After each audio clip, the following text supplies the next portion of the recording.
This morning, for Democrats, Vice President Harris's resounding defeat is still sinking in. While I concede this election, I do not concede the fight that fueled this campaign. The vice president's concession speech at her alma mater, Howard University, moving her running mate Tim Walz and some supporters to tears. Hear me when I say, the light of America's promise will always burn bright. As long as we never give up and as long as we keep fighting. It was a brief but historic campaign. Harris taking over the Democratic ticket barely 3 months ago.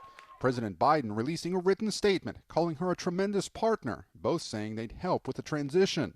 A fundamental principle of American democracy is that when we lose an election, we accept the results.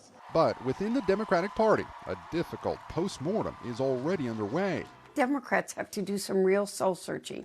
We can't just go in and talk to people a month before the election and take them for granted. A lot of people are tired of being taken for granted. Exit polls show 3/4 of voters felt dissatisfied or angry about the way things are going in the country today.